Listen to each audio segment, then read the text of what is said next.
আমরা যারা শহরে থাকি তারা চুল ফেলবো কোথায়? ময়লা ঝুড়িতে ফেললে কি গুনাহ হবে? সালাতে মনোযোগ তৈরির জন্য কি চোখ বন্ধ করে সালাত পড়া যাবে? মানুষ মারা গেলে পরিবারের লোকেরা সবাই যে কান্নাকাটি আহাজারি করে এ সম্পর্কে ইসলাম কি বলে? কান্নাকাটি করে কি একদমই নিষেধ? খারাপ স্বপ্ন দেখা থেকে বাঁচার উপায় কি? আমার বয়স ১৪, আমার অনেক চুলই পেকে গেছে। এখন কি চুল কলপ করা যাবে? আমি যে জায়গায় নামাজ পড়ি তার পাশে ড্রেসিং টেবিলের আয়না আছে। আমার নামাজের মধ্যে আয়নার দিকে নজর চলে যায়। এতে কি আমার নামাজ হবে? মেয়েদের পিরিয়ডের সময় কি হাতে গ্লাভস পরে কোরআন তেলাওয়াত করা যাবে? গোসলের পর নামাজ পড়ার জন্য কি আবার ওযু করতে হবে? সাদা চুল ও দাড়িতে বাজারের মেহেদি লাগানো যাবে কিনা? চলুন আমরা তাহলে প্রশ্ন উত্তরে প্রবেশ করি। মাহমুদা খাতুন লিখেছেন, সালাতে মনোযোগ তৈরির জন্য কি চোখ বন্ধ করে সালাত পড়া যাবে? মনোযোগ তৈরি করার জন্য চোখ বন্ধ করে সালাত পড়তে পারেন, তবে সাধারণ এবং স্বাভাবিক অবস্থা চোখ খোলা রাখাটাই হলো সুন্নাহ নবী সাল্লাল্লাহু আলাইহি ওয়াসাল্লামের। স্বাভাবিক রাখা। মনোযোগ আমার বেশি সৃষ্টি হয় চোখ বন্ধ করলে, না হলে মনোযোগ ধরে রাখা কঠিন হয়, তো মনোযোগ বৃদ্ধি করবার জন্য আমি চোখ বন্ধ করলাম, এটি জায়েজ আছে। এমনিতে সাধারণ অবস্থাতে স্বাভাবিকভাবে চোখ খোলা রাখাটাই হলো সুন্নাহ। সেরিনা আক্তার, আপনি ইউটিউব চ্যানেল থেকে আমাদের প্রশ্ন করেছেন, আমার বয়স ১৪, আমার অনেক চুলই পেকে গেছে, এখন কি চুল কলপ করা যাবে? চুল পেকে গেলে আপনি লাল কালার করতে পারেন। সেটা নিশ্চয়ই দেখতে অসুন্দর দেখায় না। সচরাচর ২-৪ টা চুল পাকলে সামান্য ওইটুকু চুল লাল কালারের পর সুন্দরই লাগে। নবী করিম সাল্লাল্লাহু আলাইহি ওয়াসাল্লাম সাদা চুলকে অন্য কালারে পরিবর্তন করতে বলেছেন, তবে কালোকে পরিহার করতে বলেছেন। তিনি বলেছেন ওয়াজান্নাবু সাওয়াদ, তোমরা কালো কালার থেকে বেঁচে থাকবে। তো এইজন্য কালো কলপ দিয়ে আপনি চুলের কালার পরিবর্তন করবেন না। খারাপ স্বপ্ন দেখা থেকে বাঁচার উপায় কি? অনেক সময় মানুষ দুঃস্বপ্ন বা যে স্বপ্ন দেখে মানুষ ভড়কে যায়, ভয় পেয়ে যায়, এগুলো অনেক সময় শারীরিক দুর্বলতার কারণে হয়, মানসিক অবসাদগ্রস্ত থাকার কারণে হয়। অতএব সেটি যেন না হয় সেটি খেয়াল করা দরকার। অনেক সময় নির্ঘুম থাকার কারণে অল্প ঘুমালে বা সামান্য ঘুমানোর সময় এই ধরনের পরিস্থিতি তৈরি হয়। এটার নানা গবেষণা আছে, আপনি একটু খুঁজে দেখতে পারেন। আর এর বাইরে অর্থবহ স্বপ্ন যেগুলো মনে হচ্ছে যে ইঙ্গিতমূলক এবং সেটি দেখে আমি ভড়কে যাচ্ছি, তাহলে এরকম স্বপ্ন যেন না দেখি তার জন্য আসলে বিশেষ কোনো উপায় আছে বলে আমার জানা নেই। তবে আপনি যেটি করতে পারেন তাহলে এই ধরনের স্বপ্ন দেখার পর সুন্নাহ এর আলোকে বাম পাশে আপনার যে অবস্থায় থাকেন সে অবস্থায় আপনার হাতের বাম পাশে আপনি প্রতীকী থুথু ফেলবেন ৩ বার। হালকা, হালকা করে ঠোঁটের আগায় আপনি ৩ বার থুথু করে আপনি প্রতীকী থুথু ফেলবেন। এর বাইরে আমানতু বিল্লাহি ওয়া রাসূলিহি পড়বেন এবং সম্ভব হলে সুযোগ থাকলে ২ রাকাত সালাত আদায় করবেন এবং সেই স্বপ্ন মানুষের কাছে বলে বেড়াবেন না। এগুলো হলো দুঃস্বপ্ন বা খারাপ স্বপ্ন দেখার পর করণীয়। আনিতা আক্তার, আপনি লিখেছেন, মেয়েদের পিরিয়ডের সময় কি হাতে গ্লাভস পরে কোরআন তেলাওয়াত করা যাবে? কোরআনে কারীমের তেলাওয়াত পিরিয়ড অবস্থায় না করাটাই হলো জমহুর উলামায়ে কেরামের মত, অর্থাৎ করা যাবে না। পিরিয়ড অবস্থাতে মেয়েরা কোরআন তেলাওয়াত করবেন না, এটি হলো জমহুর বা সংখ্যাগরিষ্ঠ ইমামদের মত। কোন ইমামগণ ইবনে তাইমিয়া রাহিমাহুল্লাহ সহ কেউ বলেছেন যে করতে পারবেন, কিন্তু সংখ্যাগরিষ্ঠের মত হলো করতে পারবেন না। এখানে আসলে গ্লাভস দিয়ে ধরছেন বা অন্য কিছু দিয়ে ধরছেন না, এটা ইস্যু নয়।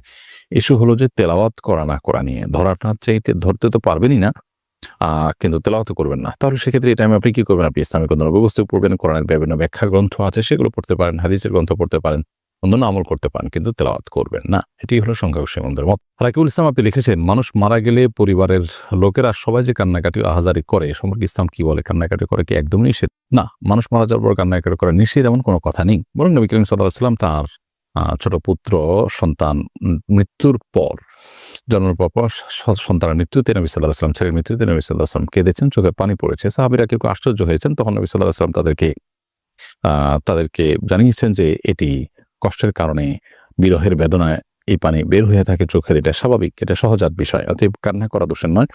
তবে কান্না করতে গিয়ে কেউ যদি সীমা লঙ্ঘন করেন, জামা কাপড় ছেঁড়াছেঁড়ি করেন, আওয়াজ করেন, চিৎকার চেঁচামেচি করেন, যেটা আল্লাহ সুবহানাহু ওয়া তাআলার ফায়সালার প্রতি এক ধরনের বিদ্রোহর প্রকাশ করে বা এই টাইপের কোনো কিছুকে ইন্ডিকেট করে, এরকম চিৎকার চেঁচামেচি করা বা জামা কাপড় ছেঁড়া বা ভাঙচুর করা, আছাড়-বিচার করা বা মালাকুল মউতকে গালমন্দ করা বা আল্লাহর ফায়সালার প্রতি অসন্তোষ প্রকাশ করে কোনো কিছু করা, সেটা অবশ্যই নিষিদ্ধ এবং গুনাহের কথা।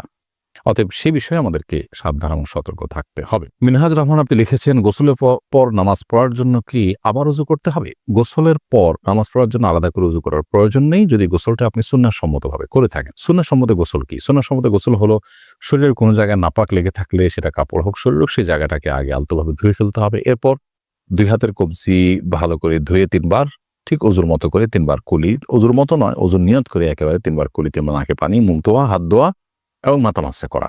এরপরে পুরো শরীরে পানি ঢেলে আপনি গোসল শেষে 2 পায়ের গোড়ালি পর্যন্ত ধুয়ে আপনি চলে আসলেন।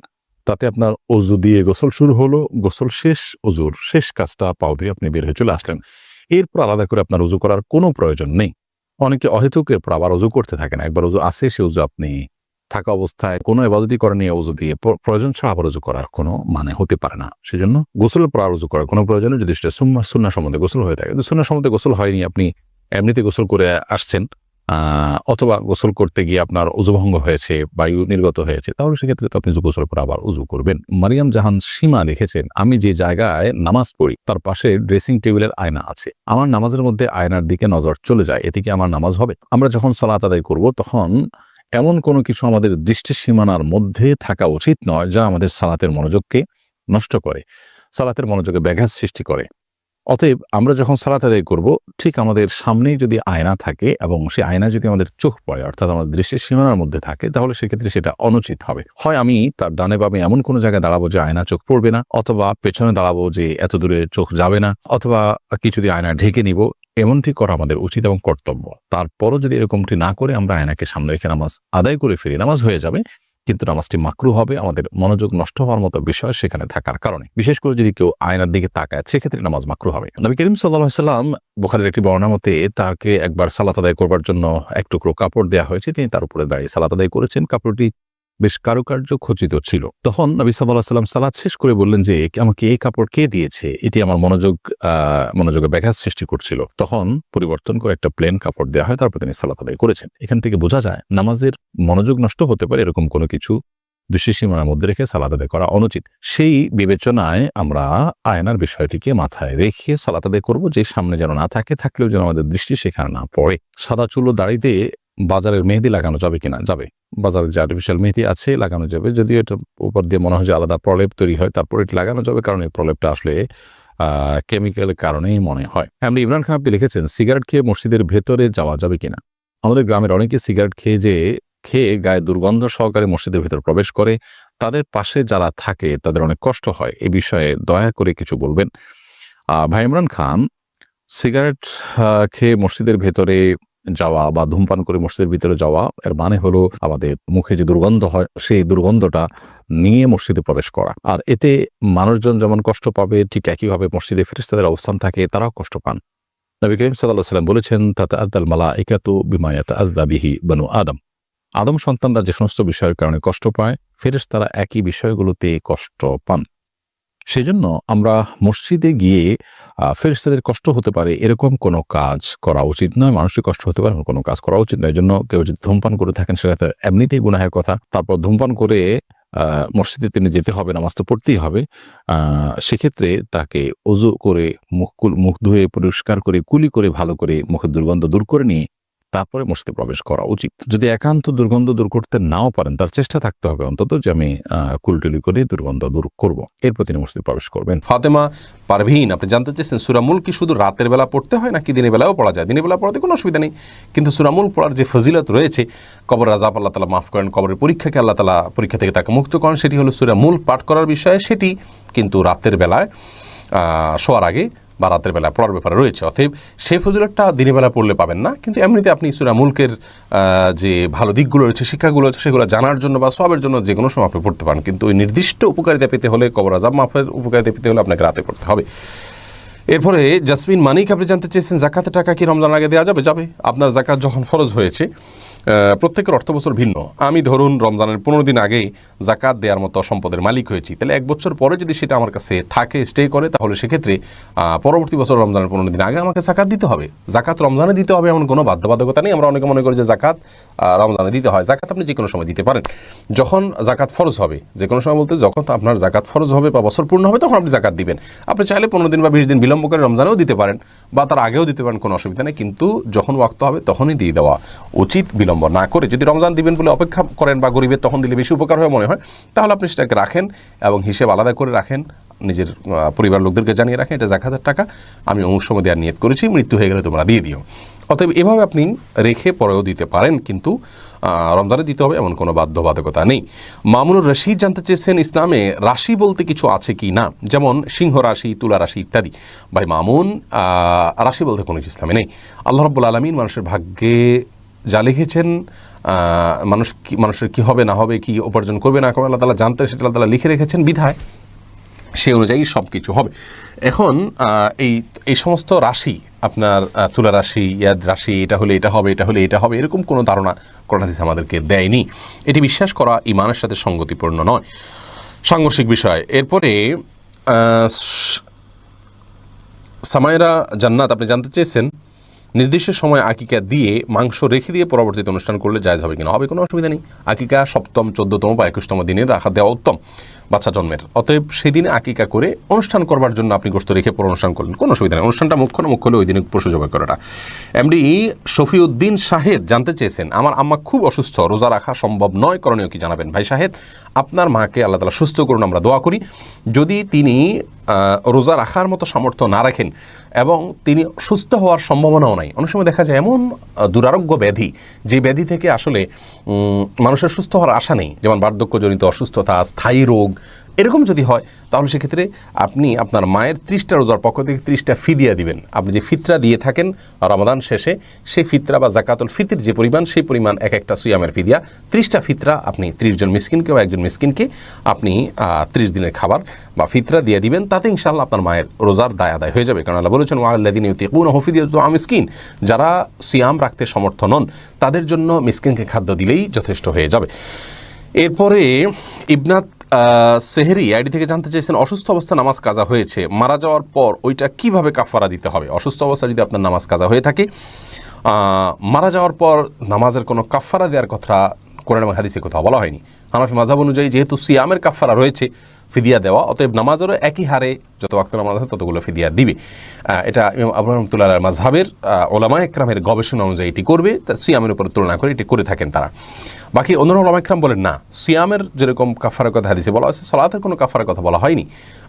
কোরআনে আল্লাহ তাআলা সিয়ামের কাফারার কথা বলেছেন, কোরআনে সালাতের কাফারার কথা বলা হয়নি। বিধায় সালাতের কোনো বিকল্প নাই। কেউ যদি সালাত আদায় করা ছাড়া মৃত্যুবরণ করেন, গাফলতি করার কারণে না আদায় করেন, তাহলে তার পক্ষ থেকে আল্লাহর কাছে মাপ চাইতে হবে, তার পক্ষ থেকে আল্লাহর কাছে মাগফিরাত কামনা করতে হবে। আর যদি তিনি অসুস্থতাজনিত সালাত আদায় করতে না পারেন, সেন্সলেস থাকেন, তাহলে তার জন্য সালাত মাফ, সেই সালাত তাকে আদায় করতে হবে না এবং তার জন্য কাফারা দিতে হবে না। ফারহাদ বিন জাহাঙ্গীর জানতে চেয়েছেন ডিশ লাইনের ব্যবসা হালাল কিনা? ডিশ লাইনের ব্যবসা থেকে, ডিশের সংযোগ থেকে বেশিরভাগ মানুষই হারাম কাজ করে থাকে, সেজন্য এই ব্যবসাকে অবশ্যই একজন ইমানদার অ্যাভয়েড করা উচিত, এটি করা উচিত নয়, যেহেতু বেশিরভাগ ক্ষেত্রে এটার হারাম এর ক্ষেত্রেই ব্যবহার হয়ে থাকে। যদি হালাল হারাম দুইটারই ব্যবহারের অপশন আমভাবে উন্মুক্ত থাকতো এবং আপনার সুযোগ থাকতো তাহলে সেটি জায়েজ হতো, কিন্তু এখানে প্রায় সবাই বলতে গেলে হারামের ক্ষেত্রেই ব্যবহার করে অনেকটা সুনিশ্চিত। এই জন্য এটাকে ব্যবহার করা, এই ব্যবসা করা উচিত হবে না একজন ইমানদার মানুষের জন্য। সুলতান আহমেদ ফয়সাল জানতেছেন চালের ব্যবসার ক্ষেত্রে যদি স্যাম্পল হিসাবে কিছু চাল নেওয়া হয় তাহলে কি গুনাহ হবে? কোনো অসুবিধা নেই, স্যাম্পল হিসাবে কিছু চাল নেওয়া যেতে পারে। যদি বিক্রেতা আপনাকে স্যাম্পল হিসাবে দিতে চান, তিনি স্বেচ্ছায় খুশি হয়ে, কোনো অসুবিধা নেই, আপনি নিতে পারেন। তাহারা তাননীর আপনি লিখেছেন আমরা যারা শহরে থাকি তারা চুল ফেলবো কোথায়? ময়লা ঝুড়িতে ফেললে কি গুনাহ হবে? মানুষের শরীরের প্রত্যেকটা অঙ্গ প্রত্যঙ্গ সম্মানের পাত্র। আল্লাহ সুবহানাহু ওয়া তাআলা বলেছেন ওয়ালাকাদ কাররামনা বানি আদম, আমি আদম সন্তানদের সম্মানিত করেছি, মর্যাদা বান করেছি। এজন্য মানুষের শরীরের কোনো অঙ্গ প্রত্যঙ্গের অসম্মান হয় এমন কোনো প্রক্রিয়া, এমন কোনো পদ্ধতি অবলম্বন করা উচিত নয়। অতএব চুল হোক, অন্য কিছু হোক, এগুলোকে মাটিতে পুঁতে ফেলতে পারলে ভালো হয়, কমপক্ষে মাটিতে ফেলে দিলেন। কিন্তু ময়লা আবর্জনার সাথে সেটা ফেলাটা এটা অনুচিত, তবে এর কারণে কোনো হারাম বা বড় গুনাহ হবে ব্যাপারটা সেরকম না। এরপরে এমডি মামুন তালুকদার জানতে চেয়েছেন আমি কি আমার আপন ভাইয়ের কন্যাকে বিয়ে করতে পারবো? না, আপনার ভাইয়ের কন্যাকে আপনি বিয়ে করতে পারবেন না। এরপরে আয়েশা সুলতানা জানতে চেয়েছেন তাহলে আহলে কোরআন যারা তারা সঠিক কিনা? বোন আয়েশা, যারা আহলে কোরআন তারা বিভ্রান্ত, ইসলামের মূলধারা থেকে তারা বিচ্যুত এবং তারা ভুল পথে আছেন, তাদের অনুসরণ করা কোনো ইমানদার মানুষের জন্য জায়েজ হবে না। আহলে কোরআন বলা হয় সে সমস্ত ব্যক্তিদেরকে যারা রাসূল করিম সাল্লাল্লাহু আলাইহি ওয়াসাল্লামের হাদিসের স্বতন্ত্রভাবে সেটার প্রামাণ্যতাকে অস্বীকার করে, যারা মনে করেন যে কোরআনে শুধু আমাদের অনুকরণীয়, হাদিস আমাদের অনুকরণীয় নয়। তারা মনে করেন যে কোরআনের সাথে যদি সামঞ্জস্যপূর্ণ হয় হাদিস মানবেন, আর যদি কোরআনের সাথে হাদিস কোনো ক্ষেত্রে আপনার অসামঞ্জস্য না হোক, হাদিস থেকে নতুন কোনো কিছু প্রমাণ যদি হয় সেটা মানা যাবে না, যা মানতে হবে কোরআন থেকেই মানতে হবে। এই ধারণা ভুল। আল্লাহ রাব্বুল আলামিন তার রাসূল আকরাম সাল্লাল্লাহু আলাইহি ওয়াসাল্লামকে দুনিয়া থেকে কেন পাঠিয়েছেন? শুধুমাত্র তার প্রতি কোরআন নাযিল করেছেন এটা নয়, এর মাধ্যমে আল্লাহ তাআলা তাকে পাঠানোর মাধ্যমে তার আচার আচরণ তার কাজকর্মের সবগুলোকে আমাদের জন্য শরীয়ত করেছেন। এই জন্য আল্লাহ তাআলা বলেছেন, মা আতাকুমুর রাসূলু ফাখুযু ওয়া মা নাহাকুম আনহু ফান্তাহু, তোমাদেরকে রাসূল যা দিয়েছেন তা গ্রহণ করো, যা নিষেধ করেছেন তা থেকে তোমরা বিরত থাকো। আল্লাহ তাআলা তো এখানে সরাসরি কোরআনের কথা বলতে পারতেন। কোরআনে আল্লাহ বলেছেন, আতিউ আল্লাহ আতিউর রাসূল, তোমরা আল্লাহর কথা শুনে রাসূলের কথা শুনো। আলাদা করে আল্লাহ কেন বলেছেন? বোঝা গেল আমাদের কোরআন এবং হাদিস দুইটাকে অনুসরণ করতে হবে। বিধায় যারা আহলে কোরআন দাবি করেন তারা বিভ্রান্ত। ফারজানা সুলতানা, আপনি জানতেছেন সৎ মাকে মা বলে না ডেকে কখনো অসম্মান না করলে কি গুনাহ হবে? সৎ মাকে বাবার স্ত্রী হিসাবে মা ডাকা উচিত, এবং যদি আপনি অসম্মান না করেন, বাকি তাকে আপনি মা ডাকতে মনে না চায়, আপনি না ডাকেন, তাতে কোনো গুনাহ হবে, বড় কোনো অপরাধ হবে এরকম নয়। তবে আপনার বাবার স্ত্রী হিসাবে তিনি কিন্তু আপনার মা বাইল, যার কারণে তাকে মা বলে তিনি যদি খুশি হন, বিশেষ করে আপনার বাবা যদি খুশি হন, মা ডাকতে পারেন, কোনো অসুবিধা নেই। আমাদের মনগুলোকে বড় করতে কোনো অসুবিধা নেই। শাহিনারা হক শেলি, আপনি জানতে চেয়েছেন আমি একজন ডিজাইনার, ডিজাইনের জন্য মুখ ছাড়া ছবি আঁকলে গুনাহ হবে কিনা? মুখ ছাড়া যদি আপনি ছবি আঁকেন কোনো অসুবিধা নেই, অন্যান্য দেহের অন্যান্য অংশের ছবি আঁকলেন ডিজাইনের করলাম প্রয়োজনে, কোনো অসুবিধা নেই। ফারজানা তানভি, আপনি জানতে চেয়েছেন একজন স্বামী কতদিন ইচ্ছা করেই খোঁজ না নিলে, খরচ বহন না করলে সেই স্ত্রী তাকে ছেড়ে দিতে পারবেন? বোন ফারজানা, এটার জন্য কোনো দিনক্ষণ নির্ধারিত নেই। যতদিন পর্যন্ত আপনার স্বামীর জন্য তিনি সবর করতে পারেন করবেন, আর যখন তার আর সবরে কুলায় না এবং তিনি চলার মতো ব্যবস্থা তার নাই, অথবা তিনি আর ধৈর্য ধারণ করতে চান না, বা স্বামীর আপনার তার বিষয়ে আর আগ্রহী নন, এই বিষয়টি যখন মনে হবে, তখন তিনি নির্দিষ্ট নিয়ম অনুযায়ী আদালতের মাধ্যমে বিবাহ বিচ্ছেদ করতে পারেন, অথবা আপনার কাবিননামার 18 নম্বর কলাম ফিল আপ হয়ে থাকলে ভরণ পোষণ না দেওয়ার অজুহাতে নিজের প্রতি নিজে তালাক দেওয়ার অর্পিত তালাকের ক্ষমতা রাখেন স্ত্রী, সেটা প্রয়োগ করে তিনি বিচ্ছেদের উদ্যোগ নিতে পারেন, কোনো অসুবিধা নেই। এ বিষয়টি আসলে নির্ভর করবে আপনার আমাদের সামাজিক প্রেক্ষাপট এবং আমাদের কালচারের উপরে, সংস্কৃতির উপরে। এটাকে নির্দিষ্ট কোনো দিনক্ষণ ঠিক করে দিন শরীয়ত যে 3 দিন 5 দিন 7 দিন না দিলে তারপর আপনি যেতে পারেন। আব্দুল্লাহ নোমান, আপনি জানতে চেয়েছেন মরণোত্তর চক্ষু দানের ধর্মীয় কোনো বিধিনিষেধ আছে কিনা? যদি কোনো ব্যক্তির চক্ষুর প্রয়োজন হয় এবং কোনো ব্যক্তি বলে যায় যে আমার মৃত্যুর পরে তাকে দিও, তার এটা প্রয়োজন, তাহলে এটা জায়েজ আছে। কিন্তু আজকাল একটা ট্রেন্ড চালু হয়েছে যে আমি মরে গেলে এটা তো পচে গেলে নষ্ট হয়ে যাবে, কী লাভ? এই জন্য সব অঙ্গ প্রত্যঙ্গগুলো দান করে যায়, যে সেগুলো কারোর লাগলে সে ইউজ করবে। এই কারোর লাগলে ইউজ করবে অর্থাৎ এই মুহূর্তে প্রয়োজন আছে এমন নয়, বরং লাগলে ইউজ করবে, এই ধারণা থেকে দিয়ে যায়, সেটি কিন্তু জায়েজ নয়। এটি মানব দেহের অপমান, মানবতার অপমান। হ্যাঁ, আরেকজন মানুষ জন্য দিতে চাইলে, জীবিত লক্ষ লাখ মানুষ আছে, কেন আপনার মৃতদেহকে কাটাছাড়া করার জন্য আপনি আমভাবে একান্ত বাধ্য হওয়া ছাড়া আপনি এরকম করে যাবেন? এটি জায়েজ নেই। এবং আল্লাহ যারা কবরের প্রতি বিশ্বাস করে না, আলম বারজাককে বিশ্বাস করে না, আখিরাতের প্রতি বিশ্বাস করে না, অনেকটা তাদের কালচার এটি। এরপরে নূর মোহাম্মদ জানতেছেন উপায়হীন হয়ে টাকার জন্য চোখ বা কিডনি বিক্রি করলে এ বিষয়টি জায়েজ কিনা? উপায়হীন হলেও নিজের শরীরের কোনো অংশ বিক্রি করা জায়েজ নাই। আপনি উপায়হীন হলে আপনার জন্য সেকেন্ড থার্ড অনেক অপশন শরীয়তে রয়েছে, সেগুলো আপনি করতে পারেন, কিন্তু শরীরের কোনো অংশকে বিক্রি করা আপনার জন্য জায়েজ নাই। হোসাইন রুবেল জানতেছেন ঘরে কুকুর পালন সম্পর্কে বিস্তারিত বলেন। ঘরে কুকুর যদি আপনি ঘরের সামনে কোনো কক্ষে আলাদা পালেন এবং সেটা পাহারাদারের জন্য হয়, তাহলে সেটা জায়েজ আছে, শিকারের জন্য বা পাহারাদারের জন্য, কিন্তু নিছক শখের বশত কুকুর পালন করা জায়েজ নাই। কুকুরকে আপনি সেবা করেন, আলাদা করে তাদের থাকার ঘর করেন, কিন্তু আপনার বাসা বাড়িতে রাখতে পারেন না, কারণ কোনো বাসা বাড়িতে কুকুর থাকলে সেখানে রহমতের ফেরেশতা আসে না, বুখারীর বর্ণনা রয়েছে। এরপরে স্রোথিন নদী আইডি থেকে আপনি জানতেছেন স্বামী যদি পরকিয়া করে, স্ত্রীর কথা না শুনে, তাহলে ইসলাম অনুযায়ী স্ত্রীর করণীয় কি? দেখুন, স্বামী যদি পরকিয়া করে তাহলে সেক্ষেত্রে আপনাদের বৈবাহিক সম্পর্কে কোনো অসুবিধা হবে না। তার পাপের কারণে সে পাপিষ্ট হবে, সে অপরাধী হবে, সে গুনাহের ভাগীদার হবে, আপনাকে এর দায়ভার বহন করতে হবে না। আপনি যদি সবর করে থাকতে পারেন তাহলে সম্পূর্ণ আপনার স্বাধীনতা রয়েছে, এবং তাকে বুঝিয়ে যদি সংশোধন করার চেষ্টা আপনি করেন, অব্যাহত রাখেন, তাহলে আল্লাহর কাছে আপনি অনেক সওয়াব পাবেন। বাকি যদি আপনি তার এই আচরণে আপনি ধৈর্য ধারণ করতে না পারেন এবং আপনার অসহনীয় হয়, তাহলে অবশ্যই আপনি যথানিয়মে তার কাছে খোলা বা বিচ্ছেদ চেয়ে নিতে পারেন, সে অধিকার আপনার আছে, যদি এটা আপনার ধৈর্যের সকল বাঁধ ভেঙে যায়, সকল চেষ্টা আপনি ব্যর্থ হয়ে যান। তারপরের কথা এটি। এমডি ইমাম হাসান জানতে চেয়েছেন ভাত খাচ্ছি, এই মুহূর্তে আপনার এই লাইভ দেখতে পারবে কিনা? কোনো অসুবিধা নেই, ভাত খাওয়ার সাথে লাইভ দেখার কোনো, ভাত খাওয়ার অবস্থাতে কথা বলা যাবে না বা আপনার একান্ত প্রয়োজনীয় কাজ করা যাবে না, এরকম কোনো কথা নেই। আবার আপনার স্বাভাবিক খাবারের যে প্রক্রিয়াটা, এটা যদি বাধাগ্রস্ত না হয়, কোনো ক্ষতিকর কোনো কিছু না হয়, আপনি অন্য কাজ সাথে করতে পারেন, কোনো অসুবিধা নেই, কোনো কোথাও নিষেধাজ্ঞা আসে নাই।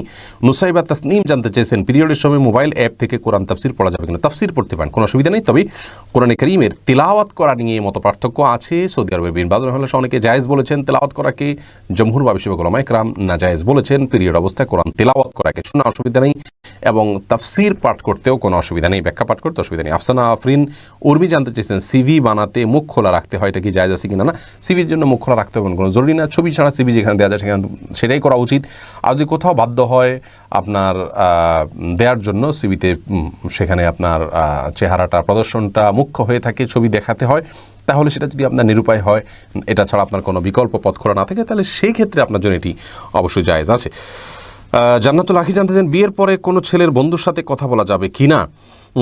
বিয়ের পরে এবং আগে সর্বাবস্থায় একজন মেয়ে মানুষ কোনো ছেলে বন্ধুর সাথে একান্ত বাধ্য না হলে কথা বলবেন না। যেটাকে অপ্রয়োজনীয় আলাপ বলে, খাজুরি আলাপ বলতে পারি আমরা, কেমন আছেন, কেমন আছো, হাই হ্যালো, এগুলো মানুষকে বাজে দিকে নিয়ে যায়, এটাই হলো বাস্তবতা। বিধায় একান্ত প্রয়োজন না হলে গায়ে মাহরাম কোনো পুরুষ তথাগত ছেলে বন্ধুর সাথে কথা বলা উচিত নয়, এটি মানুষকে গুনার দিকে নিয়ে যায়। এরপরে তালহা তুহিন আপনি জানতে চেয়েছেন শুয়ে বাচ্চাকে স্তনপান পানের সময় মোবাইলে কোরআন পড়া যাবে কিনা। যাবে, কোনো অসুবিধা নেই, এতে কোরআনের অসম্মান হবে না। বিশেষ করে সময়টাকে তিনি কাজে লাগাতে চাচ্ছেন, উদ্দেশ্য অসম্মানটা অনেক সময় বেশিরভাগ ক্ষেত্রে উদ্দেশ্যের উপর নির্ভর করে।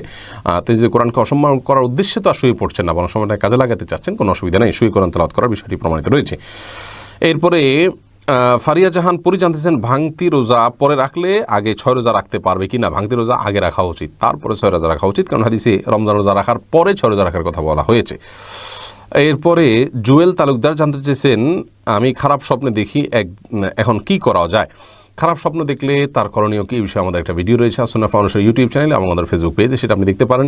বাম দিকে 3 বার থুতু ফেলবেন, দাঁড়িয়ে সম্ভব হলে বেশি আপনার ঘুম ভেঙে গেলে আপনি 2 রাকাত সালাত আদায় করবেন, আমানতু বিল্লাহি ওয়া রাসূলিহি পড়বেন এবং আপনার কাতকে পরিবর্তন করে শোবেন, এবং খারাপ স্বপ্ন মানুষকে বলে বেড়াবেন না। নাইমুল হাসান জানতে চান বাথরুমের কোনো পর্দা বা দেয়াল না থাকায় বিসমিল্লাহ বলে উজু করা যাবে কিনা। যদি পর্দা বা দেয়াল না থাকে এবং কমোডের পাশেই আপনি টেপ থাকে, সেখানে আপনি উজু করবেন না, বিসমিল্লাহ বলে উজু করবেন। বিসমিল্লাহ বলা তো ফরজ ওয়াজিব নয়, অতএব বিসমিল্লাহ ছাড়া উজু করবেন। আর বাহির থেকে বিসমিল্লাহ বলে যদি ভিতরে ঢুকে উজু করেন তাহলে সেটাও করতে পারেন, অথবা বাহির থেকে বিসমিল্লাহ বলে বেসিন বা অন্য কোথাও হাতটা ধুয়ে কুলি করে কথার কথা বাকি কাজগুলো আপনি ভেতরে গিয়ে পড়লেন, সেখানে আল্লাহর নাম নিলেন না, সেটা উচিত। আল্লাহর নাম নেওয়া সেখানে অনুচিত কাজ, কিন্তু যদি কেউ আল্লাহর নাম নিয়ে উজু করে ফেলে কোনো বড় গুনাহ হবে না, বা আল্লাহর নাম নেওয়া ছাড়া উজু করলে তাতে উজু হয়ে যাবে। বিষয়টাকে অনেকে ভুল বুঝেন, এখানে আল্লাহর নাম ভিতরে যাতে না নেওয়া হয় সেটা হলো মুখ্য। কিন্তু কোনো কারণে আপনার আল্লাহর নাম নিলে যে বড় গুনাহ হয়ে যাবে, গুনাহ হবে কিন্তু তাতে কবিরা গুনাহ হয়ে যাবে এরকম না, আবার আল্লাহর নাম না নিলে যে উজু হবে না এমনও না। উচিত হলো এরকম জায়গায় উজু না করে বাহিরের থেকে উজু করে যাওয়া, বা হাত মুখ ধুয়ে ভেতরে গিয়ে শুধু পাওয়াটা ধোয়া, যদি বাইরে সে ব্যবস্থা থাকে। আর না থাকলে ভিতরেই করবেন, বিসমিল্লাহ মনে মনে বলবেন, কোনো অসুবিধা নেই।